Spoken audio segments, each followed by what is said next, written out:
समाजवाद के सूर्य नेता मुलायम सिंह यादव का आज गुड़गांव के मेदांता अस्पताल में देहांत हो गया। राजनीतिक गलियारे में जब पता चला कि नेताजी हमारे बीच नहीं रहे तो देश के गृह मंत्री अमित शाह जी मेदांता पहुंच करके नेताजी को भावभीनी श्रद्धांजलि अर्पित की। सैफई की गलियों से उठ करके दिल्ली के संसद तक का सफर नेताजी ने तय किया था। राजनीतिक सफर इतना लंबा था कि देश के रक्षा मंत्री भी नेताजी रह चुके थे। आज़ादी के बाद पहली बार कोई ऐसा नेता हुआ था जो देश के शहीदों के प्रति कोई काम किया था।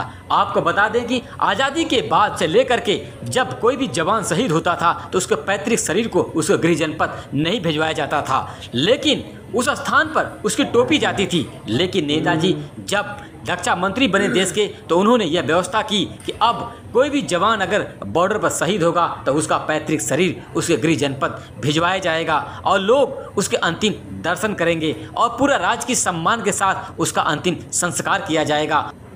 किसानों का दर्द नेताजी ही समझते थे। आखिरकार जब किसान का बेटा बॉर्डर पर शहीद होता था तो यह बात सबको मालूम थी, लेकिन व्यवस्था नेताजी ने अपने रक्षा मंत्री रहते हुए की थी। आपको बता दें कि देश के पहली बार जब प्रधानमंत्री नरेंद्र मोदी जी बने थे तो नेताजी ने उन्हें भी आशीर्वाद दिया था कि आप जिस प्रकार से पक्ष विपक्ष को साथ लेकर चलने का काम कर रहे हैं, आप दोबारा फिर प्रधानमंत्री बने, यह हमारी शुभकामना है। संसद में वह भाषण सुनकर मोदी जी हाथ जोड़ लिए। आपको बता दें कि विरोधी ऐसे नहीं चित होते थे नेताजी के विचारों से। नेताजी का जो विचार था वह देश के प्रति बहुत ही स्वर्णिम था। देश के लिए जब भी आवाज़ आई नेताजी उठ खड़े हुए, गरीबों के लिए जब भी खड़ा होना पड़ा नेताजी उठ खड़े हुए। नेताजी के आज अपनों के बीच न रहने पर राजनीतिक गलियारे में आज शोक की लहर है। आपको बता दें कि उत्तर प्रदेश के मुख्यमंत्री योगी आदित्यनाथ ने नेताजी को एक अपार क्षति बताई है राजनीति।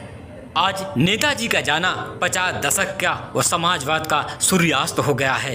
अब ऐसा कौन नेता होगा जो नेताजी की उपाधि लेगा? यानी नेताजी जिस प्रकार से लोगों के बीच अपनी राजनीतिक पहचान बनाई थी, एक गली से उठ करके सैफई की गलियों से उठ करके दिल्ली के संसद तक का सफ़र नेताजी ने तय किया था। बच्चे बच्चे की जुबान पर था नेताजी मुलायम सिंह यादव, लेकिन आज नेताजी हमारे बीच नहीं है। कहा जाता है कि जिंदगी का सूर्य एक दिन अस्त हो ही जाता है।